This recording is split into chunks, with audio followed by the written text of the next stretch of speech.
I'm Jessica Valant. I'm a physical therapist, women's health expert, and Pilates teacher, and my goal is to help all women feel strong, safe, and secure in their bodies. In this podcast, I'll share expert advice, facts, amazing guests, stories, compassion, and hope to help you meet your body in all seasons of life. Hi, and welcome back to Meet Your Body. We are doing one of our short connections episodes today where we are just connecting like if we were having a cup of coffee or going on a walk, and these are the things that I would be talking to you about today, which basically is back to school. So it is back to school season for many of us. It is back to school season for us. We're starting school here in the next week, and so that is what is on my mind. So I thought I would share 8 things that I've learned in 8 years of having a back to school season as a mom. So we have this coming year, so we'll have a 3rd grader and an 8th grader. So if you count kindergarten, we've had 8 seasons now as being a mom in this back to school time. And so I just thought I would throw out the 8 things that come to mind for me that I've learned over this time, also recognizing there's a lot I haven't learned, and there's a lot I'm sure that's to come. These things change and evolve, but here you go. So first thing I've learned is the importance of having some kind of organizational system for myself. So whether that's as a parent or as a caretaker, whatever capacity you are in with kids in your life, I feel like every year it gets more and more overwhelming with the amount of information that you receive. So it really starts kind of the previous year when school year ends. I feel like already I'm getting emails to order school supplies for the next year, to start to sign up for things. Every school and every school activity has a different app you have to download. I have to make sure that notifications are turned on, otherwise I tend to miss things. So for me, and I tend to be an organized person, like that's just the way I am, that I do really well with lists and color coordinated things. That's how I'm an Enneagram 6, so it's how I feel kind of safe and prepared. But I am telling you, I do better going into the school system if I'm organized. So for me, that means starting really kind of the beginning of August, making sure I have all the dates right in our calendar. We have a family calendar, so I would say making sure that you have a system as a family on how you want to organize things. Our family calendar is my husband and I, we share it.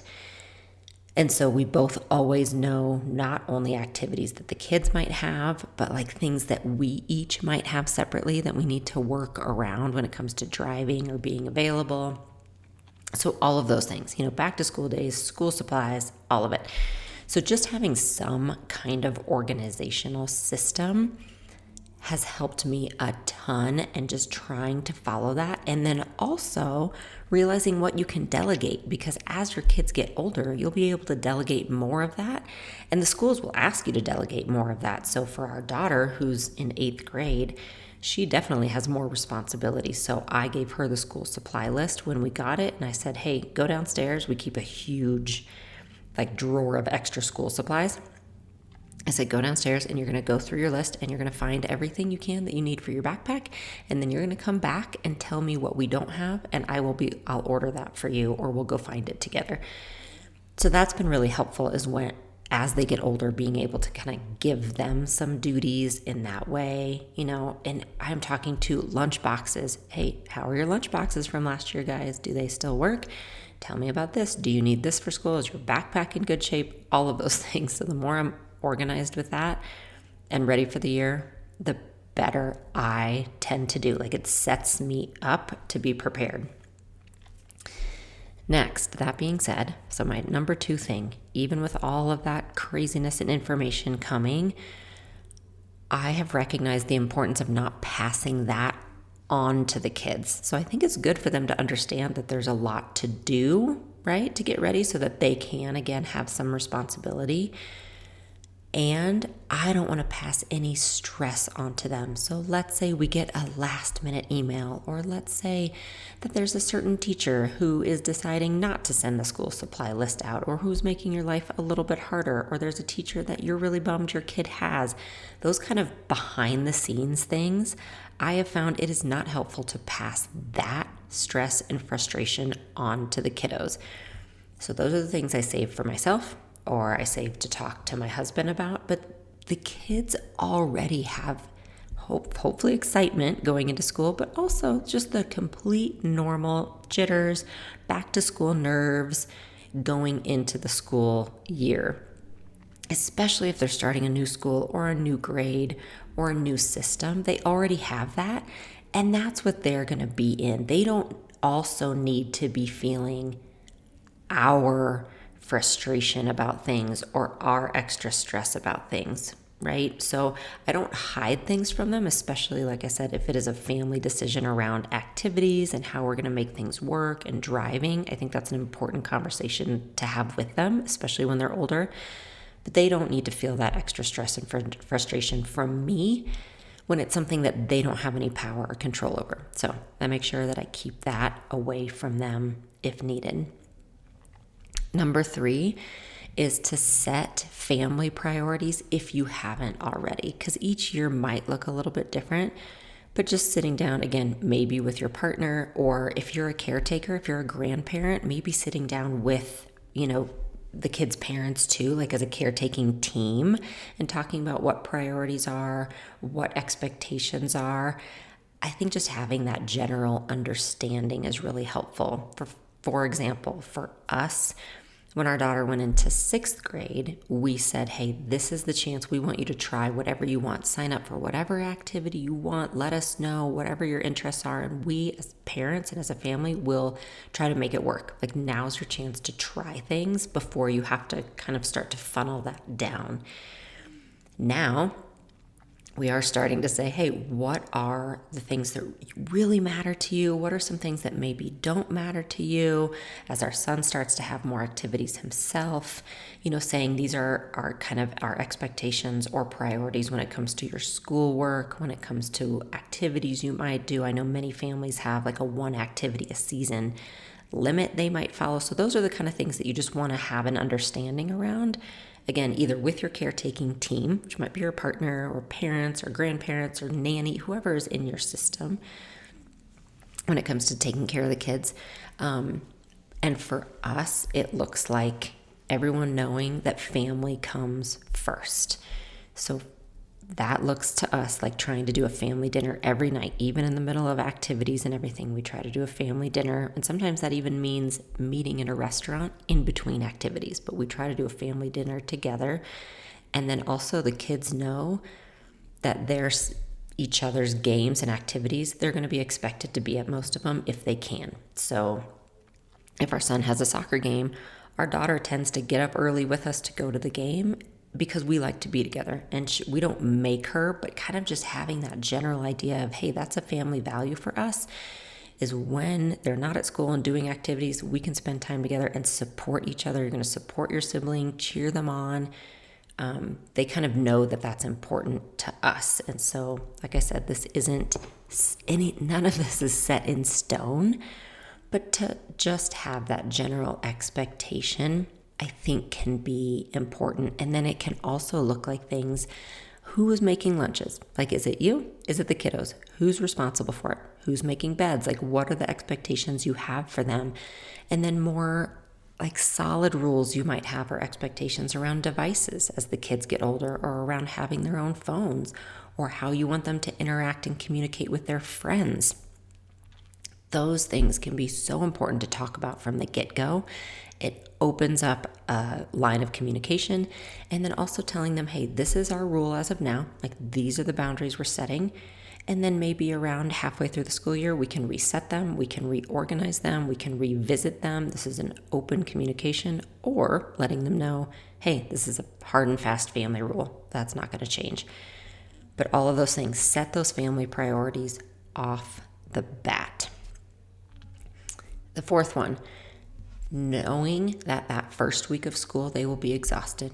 like period. They're going to be so tired. Not only are they getting up earlier, most likely, but there's a lot of expectations put on kids at school. I remember even kindergarten, these little bodies and little souls would come home so tired because it was the first time they were expected to stand in line, to maybe keep their hands to themselves, to answer questions in class, to respect their teacher. I mean, there's a lot of new systems and social systems in place that they hadn't dealt with before, and that is tiring. That's really tiring. So knowing your kid, knowing that they're going to be tired all the way through high school and college, and let them be tired. Feed them, give them food, hug them, tuck them in, let them take a nap, make them sleep. Don't plan any super exciting end of summer activities for that first week of school. Just accept they're going to need food and rest and hydration and sleep. And then in addition to that first week, so number 5 is the rest of the year. This is what I've really learned, and last year was a really big lesson for me in this. I think a lot of kids need a transition time between school and coming home. And I can say as a parent, I've missed my kids so much during the day that as soon as I see them, I just want to hear everything about their day. Tell me everything. How's this? How's that test you studied for? How did this go? That's the way I want to be. I also know that that's a lot to answer. And they have been holding it together all day, as I mentioned earlier, to be respectful, to try to understand social cues of friend groups and all these new things going on, to try to follow the rules, different things from different teachers. They're interpreting different cues from friends. Sometimes I know this, that they have heard, especially as they get older, they've heard new words they've never heard before. They've maybe been hearing gossip that someone at a table next to them said. They're trying to interpret all of these cues, all of these words, all these messages. They're also trying to follow the rules. Sometimes they just want to get in the car and just need a transition before answering all of our questions also. And this too, I think, might look different. Some kids are going to come to you and they just want to talk. That'll be part of their transition. But for me, it's just recognizing, and each of my children is different too, on what that transition looks like between the energy of school and then coming home to the energy of home, where there might be different expectations, or they need to do homework, or they need to get ready for soccer, or whatever it is that we're doing. So just knowing that, I think it's important to build in that transition time. So we have a longer drive after one of our schools is over, and we use it for music. We hold hands. I bring a snack for the car. I bring extra water for the car, and it's just chill time. Another one of our children, it's a really short drive, so that transition time happens at home. It's like a snack right away. I just sit close. I answer any questions or talk if that child is willing to talk about it. If not, we'll maybe play a game of cards or something. So each of them needs a different kind of transition time, but recognizing that, I think, can be really, really important. Number 6, feed your kids. Feed them. Just give them food. That seems to solve 90% of the problems. Make sure that you're giving them food. Have snacks available. Have them in the car. Have them at home. Balanced if you can is great. I know that's not always possible, but have food ready in any way, shape, or form that you can. Number 7, after school activities, specifically youth sports. I will just say I have a great podcast. It's an interview and it's a conversation I think back to a lot, and I probably have referred out more than just about any conversation I've had, and that is about youth sports with Gary Linton, and I'm going to link it below. It has really helped me a lot as we are getting older with our kids and getting more into the youth sports and youth activities world, and there's so much pressure nowadays, just from even myself as a parent and other parents, but not in a bad way, but just we want to do what's best for our kids. And I sometimes don't know, does that mean pushing them more? Does it mean less? Does it mean trying to get into the best club team? Does it mean not doing club at all? I just really don't know. And I want to do what's best for our kids. So that conversation helped me a lot. So I will say just that's a place I'm really in right now, is we are very, very intentional. My husband and I as a team talking about what we want for our kids, what we want for family time, what we have the capacity for, then talking to our kids about what their desire is, what their interests are, recognizing their different ages and trying to really take them as individuals, not putting each other's expectations on each one, but that individual child, and then giving them exposure as much as we can while also working within our capacity as a family. So it's just a recognition I always have. It's a conversation I always come back to every year. And that is such an amazing podcast episode. So I'm going to put it below. And then lastly, number 8 is to remember to be your kids' safe place. You are their safe place.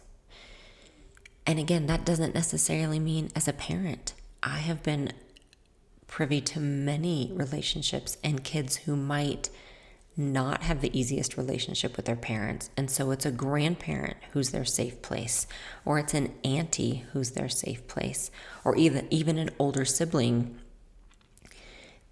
This relationship can come in many different shapes and forms, but you can be a safe place for your kids. You're a safe place for them to land when everything else feels confusing or unknown or expectations to meet. You can be the place that they can come back to be themselves, to make mistakes, right? That they're allowed to make mistakes, that they are loved no matter what for who they are, that they can ask questions. This is a really big one, especially as your kids get older. You know how I feel about middle school kids. I adore middle school kids. They are trying to learn so much about the world and about themselves and about their bodies.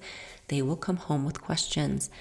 If you shut them down, you will either make them feel shameful about it, or you're going to make them go get the answers somewhere else. Be open to their questions, even if they make you feel uncomfortable. Be open to the questions they have, because if they're coming to you with them, it means they trust you, and it means they feel that you are safe. So continue to be that for the kids in your life. Let them be their goofiest selves. Let them sing the music they love. Let them share the things they love with you. Even if you have no idea what Minecraft is, even if you have no idea what K-pop is, or Taylor Swift songs, or the top basketball players in the country, even if you don't know, let them share their excitement with you about that. Let them share it with you. Show interest, because it means they're opening up to you. It means you are their safe place. So continue to cultivate that, because I tell you, it is the greatest honor of my life to be that safe landing spot for my kids. And that does not mean that I don't have boundaries and we don't have rules in place and we don't teach right from wrong in our house, because I guarantee you those are really big priorities for us. And somehow holding strong to those make it an even safer place for them, because they know that they're loved no matter what. And also that we are teaching them and taking the time to try to bring them into that place as individuals, that we respect them for who they are and we want what's best for them, and we're going to teach them how to do it for themselves as well. We are empowering them as we are creating that safe place for them to come back to. So those are my 8 things in my back to school edition of Meet Your Body. Thanks for being here. Thank you to all parents actually who've come before me, who have helped me, who keep me inspired to be a good parent. And thank you to all the kids out there who are just so awesome and so cool. Keep doing it. You're doing really great things, and you are brave and you are strong. And I just hope for an amazing school year for all of us. I'll talk to you soon. Thanks so much for listening today. I would love it if you could take a moment to subscribe, rate, and review this podcast. It means a lot to us, and it helps our content get out to more women who need it. You can find more of my resources at my website, jessicavalant.com, or find me on YouTube at Jessica Valant and Instagram at Jessica S. Valant. Hi, I'm Marissa Lonick, host of the Mama Work It podcast, the show for working moms juggling mom life, work life, fill in the blank life. Each week, we talk real motherhood, real careers, and real strategies to help you thrive, not just survive the season you're in. If you're managing meetings, meltdowns, and big goals, this podcast was made for you. Tune in wherever you catch your podcasts.